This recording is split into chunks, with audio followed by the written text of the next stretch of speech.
मैं अरुण भाई, दो तीन चीजें। विधानसभा इलेक्शन महाराष्ट्र में बहुत अच्छे से बीजेपी जीती, बिल्कुल रिसाउंडिंग विक्ट्री 90% के स्ट्राइक रेट के साथ। लेकिन उससे लोकसभा पे क्या कोई फर्क पड़ेगा? लोकसभा में तो मैं अभी देख रहा था खोल के कि कांग्रेस जो 99 पे अटकी थी उसने तो 100 का आंकड़ा पार कर दिया। तो और दूसरा यह है कि अभी तो राहुल गांधी पहुंचे भी नहीं थे लोकसभा। अभी तो प्रियंका गांधी ने शपथ भी नहीं ली है।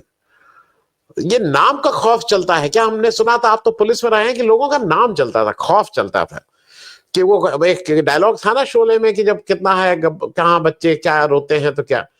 तो उसी तरह से खौफ है क्या ये ऑपोजिशन के कुछ लीडर्स का कि मोदी जी सदन के अंदर पैर रखने में घबरा रहे हैं भाई। तो एक तो आपसे ये पूछ लूं जरा कि ये कितने दिन चलेगा? आप लोकसभा को क्या कर देंगे? आप लोकसभा को चलाएंगे ही नहीं। ओम बिरला जी का कहना कि नियम और पॉजिटिवनेस दोनों चीजें आप डिफाइन करने वाले हैं। आपके हिसाब से क्या पॉजिटिव है, क्या नहीं पॉजिटिव है? आपके हिसाब से क्या नियम है, क्या नहीं नियम है? तो मतलब आपने तो इतना नियम से बांध दिया, खड़े नहीं हो सकते, बैठ नहीं सकते, आधा हाथ पूरा हाथ, प्ले कार्ड नहीं, ये कार्ड नहीं, वो कार्ड नहीं, आपने तो ऐसे नियम से बांधा हुआ है। ये बात मैं सिर्फ इसलिए पूछ रहा हूँ अरुण भाई, सबसे बड़ी पंचायत है, लोगों की आशाएं यहाँ पे हैं, उसको अगर आप नॉन फंक्शनल कर दे रहे हैं तो कहीं ना कहीं देश के लोकतंत्र पे सीधे वो अटैक है। वो मेरे ख्याल में वोट देने नहीं देने, वोट के मैनिपुलेट करने से ज्यादा बड़ा, मतलब ज्यादा बड़ा पाप कह लीजिए, ज्यादा बड़ा अपराध कह लीजिए, संसद ना चलने देना है। और खास करके जब सत्ता पक्ष संसद से भागे तो वो खराब ये सब चीजें हैं। तो इस पे एक आपका, और अब तो प्रियंका गांधी आ गई, जरा उस पे भी मैं आपसे सुन लूं कि आप कैसे उम्मीद कर रहे हैं कि प्रियंका गांधी अब लोकसभा में मतलब पहुंची गई है, ना चाहते ना चाहने पे उनका क्या अंदाज रहेगा और उनसे बीजेपी कितनी भयभीत है? अरुण भाई। सर, एक उदाहरण तो आपको यही मिल गया। आपने कहा कि नाम का प्रभाव होता है, और मैं ये कह रहा हूं अंकों का भी प्रभाव होता है। आपने देखा कि 99 के चक्कर में प्रदीप जी आ गए और सदन देने के चक्कर में यूसुफ भाई आ गए 101। आप भी आ गए। और मैं आपको एक बात और बताता हूं।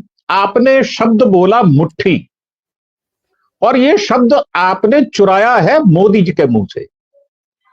सर, हमारे यहां जो मुट्ठी का संकेत होता है वो किस चीज का होता है?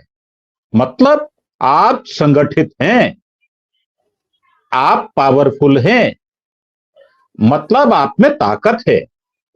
बुजुर्ग लोगों की मुट्ठी बंद नहीं होती।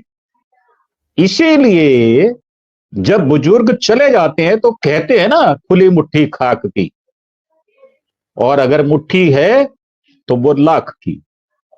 और ये लाख की मुट्ठी आपको पता है, मैं प्रदीप भाई से भी जरा कॉन्सेंट ले लूं कि विपक्ष वहां पर 234 की संख्या में है। मुट्ठी मुट्ठी भर नहीं है। और मुट्ठी भर का जो संकेत है, कई बार क्या होता है, हम शब्दों के जाल में उलझते हैं। मामला पॉजिटिव होता है, हम उसको नेगेटिव कर लेते हैं क्योंकि हमारी सोच नकारात्मक होती है। मोदी जी की सोच जो है वो नकारात्मक है। और सबसे बड़ी प्रॉब्लम क्या है, उनके सामने प्रश्न खड़े जब होते हैं तो उनके पास उत्तर नहीं होते, क्योंकि उन उत्तर के अंदर देने के लिए छल और प्रपंच का वो इस्तेमाल करते हैं, जो हमारे संविधान के उसमें चलता नहीं है। आपको सीधा और सपाट देना पड़ेगा। जैसे मैं आपको याद कराता हूं, एक शब्द उन्होंने कहा रेवड़ी, और बाद में उसी के ऊपर चलना शुरू कर दिया। जिस पटरी को नकारा उसी पटरी पे चलना शुरू कर दिया। और बल्कि अभी मैं कल परसों पढ़ रहा था कि जापान ने मना कर दिया है, यहां बुलेट ट्रेन नहीं आएगी। आएगी नहीं तो 60,000 करोड़ देने के लिए तैयार ही नहीं है। तो ये जो बात कही जाती है ना कि उनको डर लगता है, ये आनंद सर, उनका डर कोई नया डर नहीं है, ये पुराना डर है। आप मुझे बताएं कि गुजरात की असेंबली में मोदी जी कितनी अटेंडेंस है उनकी, जरा आप पता करके देखें। मुझे नहीं लगता 1/4 भी उनका वहां पर प्रेजेंस होगी। क्यों? क्योंकि जो चोर मन होता है, मैं शब्द बिल्कुल जोर जोर देके कहता हूं, जो चोर मन होता है, जिसके पास प्रश्नों के उत्तर नहीं होते, जिसके पास छल और प्रपंच होता है, तो वो सटीक उत्तर दे नहीं पाता। और जो अभी कहा ना यूसुफ भाई ने कि आनंद जी आपके ऊपर भी केस हो सकता है, तो हम 4 लोग बैठे हैं और ये मेरी मेरी सद्भावना कह लें या मेरा आपके ऊपर विश्वास कह लें, मुझे लगता है हम चारों लोग ही हाथ लाए बैठे हैं कि आओ और करो केस, अगर दम है तो करके देखो, हम तो डरते नहीं है। और मुझे नहीं लगता कि संविधान में जो चीजें लिखी गई हैं उनसे कोई डरता है, बल्कि उनसे बल मिलता है। और वो बल किसको नहीं मिलता? जो झूठ बोलता है।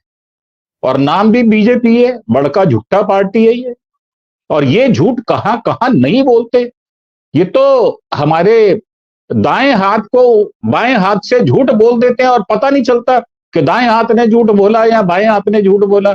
अभी आपने संभल का नाम लिया, तो संभल में जब दोबारा उसकी सर्च की जा रही है तो उसकी आवश्यकता थी क्या? दरअसल आवश्यकता थी कि चुनाव में 7 सीट जीत जाने के बाद भी भेद खुल जाने का डर था, इसलिए वहां पर दंगा करा के उसका ध्यान भटकाया गया है। यह मोदी जी का पुराना स्टाइल है, कोई नया स्टाइल नहीं है। वैसे भी आप देखें, उनकी पूरी कार्यशैली देख लें आप, उसमें हर जगह बचपन से लेके आज तक कभी मां से झूठ बोला, कभी पिता से झूठ बोला, कभी भाई से झूठ बोला, कभी बहनों से झूठ बोला, हर जगह झूठ है। और आपने डर की बात कही, सर उनको डर लगता है, डर लगता है इसीलिए बृजभूषण शरण सिंह के बारे में बात नहीं करते, डर लगता है इसलिए मणिपुर के बारे में बात नहीं करते, डर लगता है इसीलिए लाडकी बहना 3 जगह इसका प्रयोग किया जाता है। और ये तो अब साफ हो गया कि जो हमारी महिलाएं हैं जो कि भीतर की राजनीति को नहीं समझते, हमारे यहां एक शब्द कहा जाता है कच्चा लालच, कच्चा लालच देकर पक्की सत्ता प्राप्त करना। ये बीजेपी से ज्यादा अच्छा और मोदी जी से ज्यादा अच्छा कौन जानता है? अब आपने कहा कि विधानसभा महाराष्ट्र में अभूतपूर्व सफलता प्राप्त की, परंतु उस सफलता के पीछे छिपी बेईमानी वो तो सबको उजागर है, उसमें तो कहीं कोई दो राय वाली बात ही नहीं है, वो तो ओपन सीक्रेट है। कौन सा तुरक का पत्ता उन्होंने नहीं चलाया, ईवीएम से लेके पैसे बांटने से लेके, और यह खुल्लम खुल्ला सोशल मीडिया में भी आया है कि एक सीट पर 50 करोड़ रुपया दिया गया है। और एक हमारे रिपोर्टर हैं बड़े अच्छे, और उन्होंने प्रश्न खड़ा किया कि कांग्रेस 60 बरस राज करने के बाद 4 डिस्ट्रिक्ट ऑफिस नहीं बना पाती और ये 600 डिस्ट्रिक्ट ऑफिस बना लेते हैं, जो इनका जो बॉन्ड है उससे अलग, और एक ऑफिस जो है वो 5 करोड़ का बनता है और 4-5 करोड़ का उसमें फर्नीचर फिक्सचर और कम्युनिकेशन के सारे इंस्ट्रूमेंट्स लगते हैं। तो 600 ऑफिस 10 वर्षों में कैसे बन जाते हैं? बिना बेईमानी किए, बिना चालबाजी किए, बिना ठगी किए आप कैसे कर लेते हैं? आज आप साइबर क्राइम में बुजुर्गों को जो अरेस्ट हो रहे हैं बेचारे, जिनको पता नहीं है, जिनमें डीजी भी शामिल हैं, आप उनको अवेयर कर रहे हैं। कारण क्योंकि उनसे आपके लिंक हैं। मैं बिल्कुल स्पष्ट आरोप लगा रहा हूं, वो साइबर क्रिमिनल सारे के सारे बीजेपी के लोग हैं। क्योंकि आप देखें गुजरात में आपको उदाहरण मिल जाते हैं, अदालतें नकली, टोल नाके नकली, क्या क्या नकली नहीं है वहां पर, हर चीज आपको नकली मिलती है वहां पर। और ये सिर्फ गुजरात से ही क्यों जुड़ता है, ये किसी और प्रदेश से क्यों नहीं जुड़ता? मेरी तो बड़ी इच्छा है कि गुजरात की जो पर्सनैलिटी है वो नीट एंड क्लीन होनी चाहिए, जैसे मोदी जी अपने आप को क्लेम करते हैं, परंतु है नहीं। तो जब आप विधानसभा की बात करते हैं तो विधानसभा का सांसद से लेना देना क्या है? सांसद का तो फंड भी अलग से आता है और विधानसभा का जो हमारे विधायक होते हैं उनका फंड अलग आता है। इसीलिए वहां लिखा जाता है कि ये कार्य विधायक द्वारा कराया गया, ये सांसद द्वारा कराया गया। अब दिक्कत ये है कि 234 लोग पिछले 6 महीने से इकट्ठे हैं, उनको हार से डर नहीं लगता, क्योंकि उनकी छवि ईमानदारी की है। वो जिन प्रश्नों को हार से पहले उठाते थे, आज भी हार के बाद भी उन्हीं प्रश्नों को वो पूछने की कोशिश कर रहे हैं।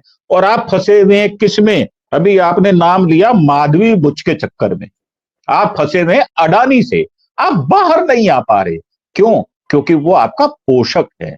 जो पोषक होता है ना, जो मुंह में रोटी डालता है, वो माई बाप होता है। और आपकी मुंह में तुम रोटी कौन डाल रहा है? आपने जवानी में भीख मांगी है, आपने जवानी में भी खुद कमा के नहीं खाया।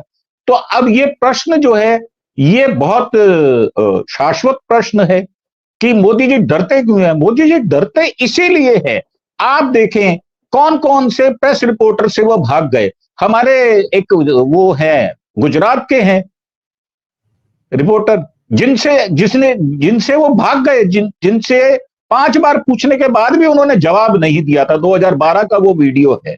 तो मेरा मानना ये है कि द हिंदू के रिपोर्टर हैं, द हिंदू के रिपोर्टर हैं महेश लेंगा, वो उनके ऊपर फर्जी केस बनाए गए हैं जी, बनाए गए जी। तो अब ये मुझे यूसुफ भाई एक बात समझ में नहीं आती, क्या केस बनाकर आप डरा लेंगे? केस बना के क्या डर जाता है क्या आदमी? मर जाता है क्या? अरे भाई 82 वर्ष का आदमी जो अपने हाथ से गिलास पकड़कर पानी नहीं पी सकता था, वो नहीं डरा मौत से, वो भी आपके सामने डट के खड़ा था। आप देखो कितनी बड़ी शर्मिंदगी मोदी जी ने ली है। मतलब उनकी जान के हत्यारे वो बन बैठे हैं। कैसे? वो आपके सामने है, उदाहरण आपके सामने है। उनकी जेल के अंदर ही डेथ हो गई क्योंकि उनको इलाज नहीं मिला। मुझे लगता है हमारे देश के यक्ष प्रश्न ऐसे ही मौत को प्राप्त होने वाले हैं, क्योंकि उत्तर नहीं मिलेगा आपको। मोदी जी आंसरेबल है ही नहीं, उनकी जवाबदेही है ही नहीं। हम बार बार चीजों को दोहराते हैं, बार बार प्रश्नों को उठाते हैं। वहां बेरोजगारी पर हम प्रश्न उठाते हैं। अभी 70 वर्ष का उन्होंने कहा कि 70 साल से, उनके शब्द देखो आप, कि ये आपका बेटा जो 74 साल का है, वो 70 साल के बाप का इलाज फ्री में कराएगा। अब मोदी जी को समझ नहीं आती कि वो बोल क्या रहे हैं, इसका अर्थ क्या निकलेगा। उनको साथ सम्मान बात करनी चाहिए, परंतु वो बात करते हैं किससे? मद से, घमंड से। उनके सिर पर ऐसा सवार है वो कि वो 70 साल के व्यक्ति को भी वो बेटा कह देते हैं। ये हमारे देश की विडंबना है मोदी जी, और ये विडंबना अभी रहने वाली है, क्योंकि आपको उत्तर नहीं मिलेंगे, प्रश्न खड़े किए जाएंगे। और ये हिंदू मुसलमान जैसे संभल में किया गया है, जैसे आनंद सर ने कहा है कि भाई ये विषय है, दोनों विषय अलग है, विधानसभा और सांसद आप खुद बैठते नहीं हैं। आपने, मुझे याद है 2014 से पहले 2009, 10, 11 में आपने 100 दिन संसद नहीं चलने दी थी और आपको प्रश्नों के उत्तर मिलने थे। अब वही पैटर्न जो है, अब वही पैटर्न विपक्ष जवाब मांग रहा है, शांति से बैठना चाहता है। आज का जो उदाहरण है वो बड़ा विलक्षण उदाहरण है। 7 मिनट में आपने कंडोलेंस किया और उसके बाद आपने उसको एक्सटेंड कर दिया। ये रणनीति 1 मिनट में नहीं बनी, ये रणनीति 10, 15, 20 दिन पहले बन गई थी। 26 नवंबर आपको पता था संविधान दिवस है और उस दिन हमने छुट्टी रखनी है। तो ये सब कुछ जो है ये प्री फिक्स है, जो रिजल्ट आए हैं वो भी प्री फिक्स हैं, और आगे मोदी जी जवाब नहीं देंगे, ये भी प्री फिक्स है जी।